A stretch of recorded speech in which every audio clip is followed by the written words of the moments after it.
పవన్ కళ్యాణ్ గారి మాజీ భార్య రేణు దేశాయ్ గారు కుక్కల బాగోగుల కోసం, కుక్కల స్వేచ్ఛ కోసం, కుక్కలను రక్షించాలని నిన్న ప్రెస్ క్లబ్లో ఒక ప్రెస్ మీట్ ఏర్పాటు చేసింది. రేణు దేశాయ్ గారితో పాటు యాంకర్, జబర్దస్త్ యాంకరు రష్మి గారు కూడా వచ్చింది. ఇక వీళ్ళ లొల్లేం తెలుసా, వీళ్ళు అరిచే అరుసుడు చూస్తే కుక్కలే నయంరా అనుకునేటట్టు అయిపోయింది పరిస్థితి.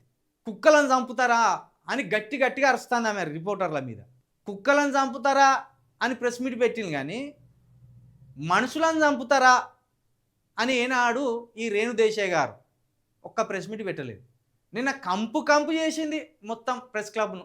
గట్టిగా అరుసుడు, చంద్రముఖి ఆవరించినట్టు కేకలేసుడు, పిచ్చిగా అరిసింది. ఒక్క దళితుణ్ణి చంపుతారా అని కనీసం కర్ల రాజేసి ఇంటికి పోయినా ఎప్పుడన్నా రేణు దేశాయ్ గారు? జూనియర్ డాక్టర్ లవణ్య కులం వల్ల హత్య చేయబడితే ఆ అమ్మాయికి పోయినవా సాటి మహిళగా మద్దతుగా? జూనియర్ డాక్టర్ లవణ్య వాళ్ళ ఇంటికి పోయి ఒక మహిళగా ఇట్లా కులం చూసి హేళన చేయడం వల్ల ఈ అమ్మాయి చనిపోయింది అనే ఆ అమ్మాయికి మద్దతుగా ఎప్పుడన్నా వెళ్ళినవా రేణు దేశాయ్ గారు? జబర్దస్త్ యాంకర్ రష్మి గారు జూనియర్ డాక్టర్ లవణ్య ఆత్మహత్యకు కారణాలేంది అని ఏనాడైనా మాట్లాడినలా మీరు ప్రెస్ మీట్ పెట్టి?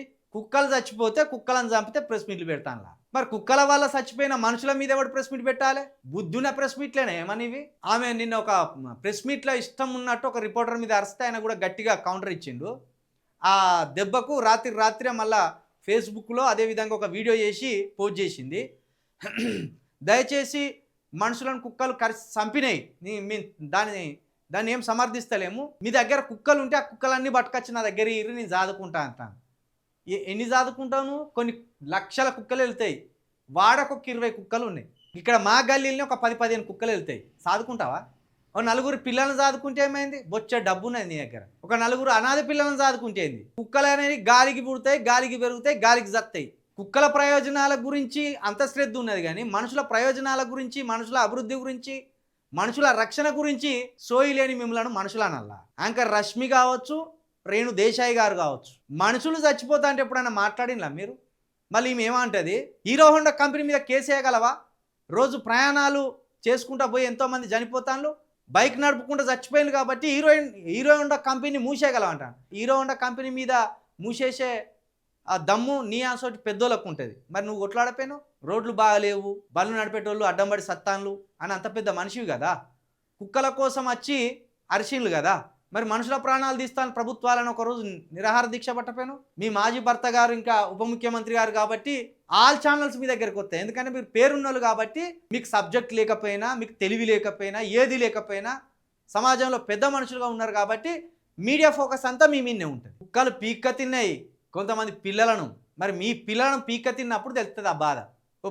పెట్టే ప్రెస్ మీట్ పిచ్చి ప్రెస్ మీట్ పెట్టిండ్రు, పిచ్చి ప్రెస్ మీట్ పెట్టి పిచ్చిగా అరుస్తున్నారు. అసలు ఎక్కడమ్మనేది? ఆల్రెడీ పవన్ కళ్యాణ్ గారితో డివోర్స్ తీసుకున్నారు, బయటికి పోయింది.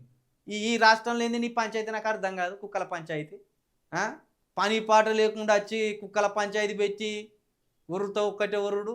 మాకే పని పాట లేదనుకుంటున్నావా? 1 నెలల తెలంగాణలో 2 దళిత పిల్లలను చంపేసింది. ఇలా ఈ కులపిచ్చి కులవెర్రి గదాని మీద మాట్లాడు.